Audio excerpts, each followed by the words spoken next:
देखिए यहाँ पर एक क्वेश्चन है और क्वेश्चन क्या है, describe the main features of Wordsworth poetry. Wordsworth के पोएट्री के मेन फीचर्स को डिस्क्राइब कीजिए। तो सबसे पहले ये देखते हैं, वर्ड्सवर्थ का पूरा नाम था William Wordsworth. William Wordsworth poetry was often rooted in emotion. William Wordsworth की पोएट्री जो है ये जनरली इमोशनल बेस्ड होती थी, मतलब इनके पोएट्री में इमोशन, फीलिंग्स, ये सारी चीज़ें रूट होती थी, कंटेन होती थी, इनसे ये बनती थी।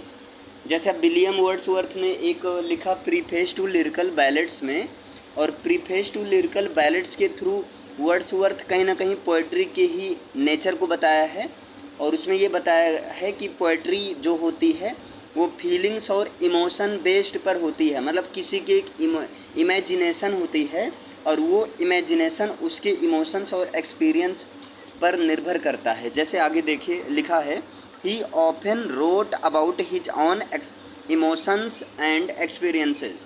ये जनरली अपने खुद के इमोशंस और एक्सपीरियंसेस के बारे में लिखते हैं, और इन्होंने लिखा है as well as those of others, और जनरली जो दूसरे लोग के साथ रहकर इनको एक्सपीरियंस हुआ उसको भी ये अपने पोएट्री में लिखकर एक्सप्रेस करते हैं।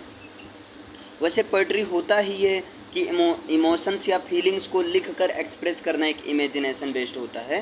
ही बिलीव्ड, इन्होंने विश्वास किया, किस बात पर विश्वास किया, that emotions were a powerful वे, कि इमोशन एक बहुत ज़्यादा पावरफुल तरीका है, एक स्ट्रॉन्ग मेथड है टू कनेक्ट विद अदर्स, यानी कि किसी से कनेक्ट होने के लिए, किसी से कांटेक्ट बनाने के लिए, किसी से रिलेशन स्ट्रॉन्ग करने के लिए जो इमोशंस हैं, इमोशंस एक बहुत ही बिग वाइटल रोल प्ले करता है, बहुत ही बड़ा इम्पॉर्टेंट रोल अदा करता है, एक पावरफुल तरीका है।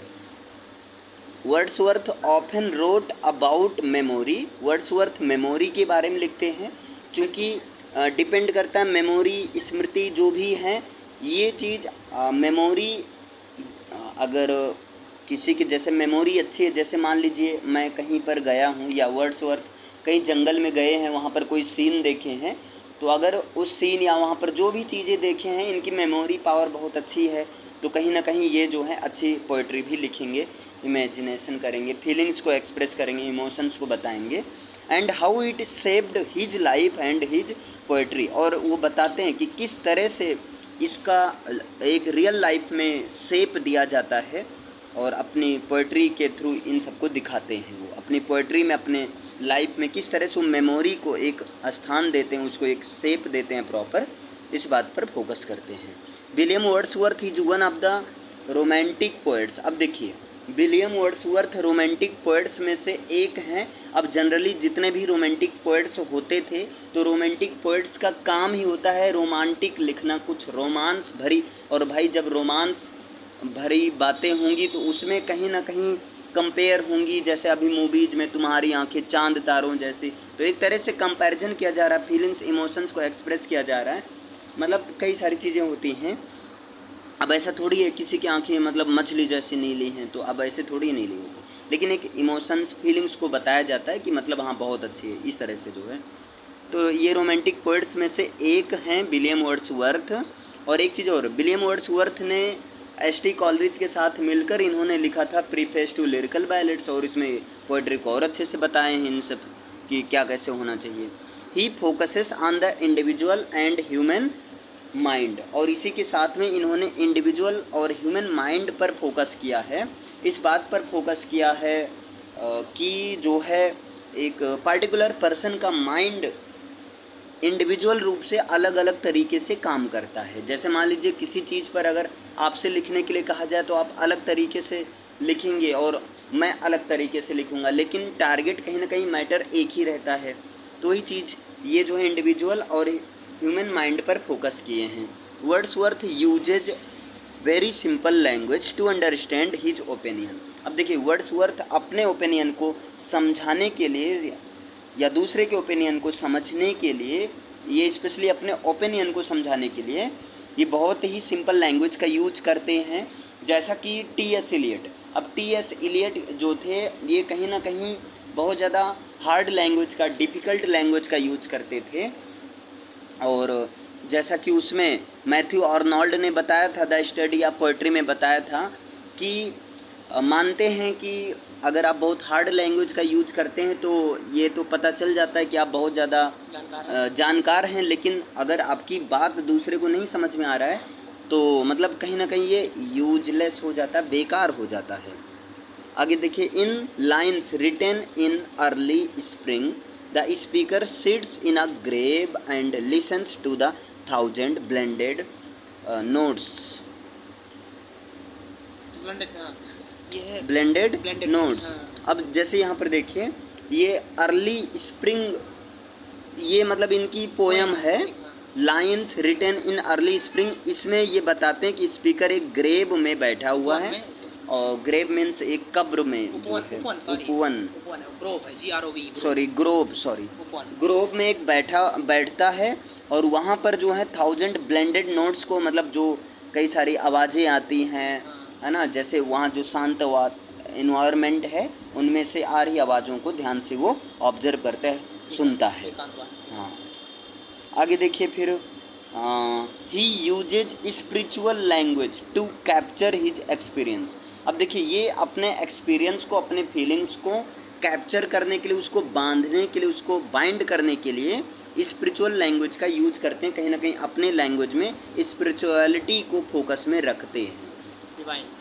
हाँ, डिवाइन पावर को थोड़ा सा ऐसे उसको बीच में ऐड कर देते हैं। अब देखिए यहाँ पर, in the word is too much with us. अब देखिए, ये एक वर्क है, the world is too much with us. इस वर्क में Wordsworth laments the getting and spending of the modern world. यहाँ पर वर्ड्सवर्थ ने मॉडर्न वर्ल्ड के में जो है स्पेंडिंग, टाइम स्पेंडिंग पर फोकस, लैमेंट्स मीन्स होता है एक तरह से फोकस करते हैं, उसको फोकस में लाते हैं, दिखाते हैं। एज वेल एज इसी के साथ में जो है people's ignorance of the natural world, इसी के साथ में वो ये भी बताते हैं किस तरह से मॉडर्न वर्ल्ड के जो लोग हैं वो natural world, natural beauty, natural charming को किस तरह से इग्नोर कर रहे हैं, इसके इग्नोरेंस को भी बताते हैं। और मतलब इनके अनुसार कहीं ना कहीं पोएट्री में जो है नेचुरल वर्ल्ड या नेचुरल ब्यूटीनेस, नेचुरल चार्मिंग को अट्रैक्ट करना चाहिए, क्योंकि इनका अल्टीमेटली मानना ये था कि नेचर कभी जो है डिसीव नहीं करती, कभी धोखा नहीं देती है। और he was a priest of nature. हाँ, प्रीस्ट ऑफ नेचर ऐसा कुछ है, मतलब एक पढ़े थे इसको ऐड कर। और इसके बाद में modern people are so focused on commerce. अब देखिए, मॉडर्न पीपल जो हैं वो कॉमर्स पर बहुत ज़्यादा फोकस किए, that they have given their hearts to it, कि इन्होंने जो है इसके लिए मतलब अपना हार्ट दिया। मतलब इसका मतलब सीधा है, मॉडर्न पीपल जो हैं वो कॉमर्स पर फोकस बहुत ज़्यादा इतना कर लिए हैं कि जो है उनको जो है बहुत ज़्यादा इस नेचुरल ब्यूटी या नेचुरल चार्मिंग को एक्सपीरियंस करने का बहुत ज़्यादा टाइम ही नहीं मिलता है। सो focused on the commerce, commerce का मतलब एक तरह से कॉमर्शियल चीज़ों में, कामों में, जो अपने फाइनेंशियल पैसा कमाने के चक्कर में इनको इतना टाइम ही नहीं मिल पाता कि अपने साथ टाइम स्पेंड कर सकें अकेले। Rather they waste their powers on the world. अगर ये इनके पास टाइम भी रहता है तो ये अपनी पावर को संसार की बाकी सारी चीज़ों में वेस्ट कर देते हैं, जितनी भी लग्जरीज चीज़ें इन सब में वेस्ट कर देते हैं। That is too much with us. और इस तरह से जो है मतलब ये टू मच विद अस वाली कहानी हो जाती है कि मतलब वर्ल्ड के साथ बहुत ज़्यादा लगाव हो जाना और इस तरह से नेचुरल ब्यूटीनेस इन सबको इग्नोर कर देना।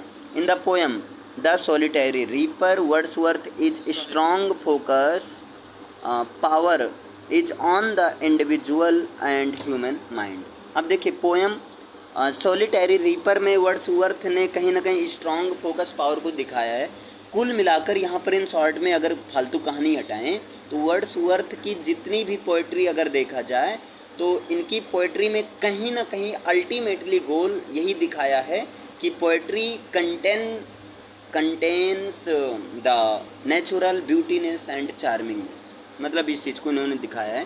The poem centers around a young girls in a field who is reaping and singing by herself। अब ये करें, पोएम इस तरह से होता है, पोएम मतलब इस तरह से होता है कि जैसे एक गर्ल जो है सेंटर में रहती है, और ऐसी गर्ल मतलब इस गर्ल पोएम जो है ऐसे गर्ल के सेंटर में, गर्ल के चारों तरफ सेंटर में पोएम फिक्स होता है, जो कि एक खेत में फसल को काट रही हो और काटते हुए गाना गा रहे हो खुद से। मतलब इस तरह से पोएम भी होता है कि पोएम लिखते समय कहीं ना कहीं लोग या पोएट जो हैं लिखते हैं और गाते हैं, यानी कि एक तरह से अपना वर्क प्रोड्यूस करते हैं। और लाइन्स कंपोज्ड अ few miles above Tintern away. अब जैसे एक इनका वर्क है अ few miles above Tintern away, short में इनको टिंटर्न अवे भी बोल सकते हैं। एबी है, टिंटर्न एबी। हाँ, टिंटर्न अवे, एबी बोलते हैं। Away away away. Abbey. Expounds on the innocence, sorry भाई ये एन है, innocence and wonders of childhood. अब जैसे यहाँ पर a few miles above Tintern away में एक तरह से इनोसेंस, एक बचपन के जो है जैसे बचपन में कोई चीज़ें देखी जाती हैं फर्स्ट टाइम, तो बाद में वो चीज़ें ऐसा लगता है एक जैसे बाद में रहता है। जैसे अभी हम लोग बचपन में अभी फैजाबाद अभी घूमने ऐसा लगता था भाई फैजाबाद जाएंगे, अब साला फैजाबाद रहते हैं, कुछ फर्क नहीं पड़ता है। मतलब इस तरह से थोड़ा सा वही चीज़ है यहाँ। When a person's soul is naturally closer to nature, मतलब ये ऐसा तब होता है जब एक पर्सन की सोल कहीं ना कहीं नेचर के क्लोज हो जाती है, तब वो जो है नेचर में ही ब्यूटीनेस को, नेचर में ही पीस को खोजते हैं या खोजने का प्रयास करते हैं।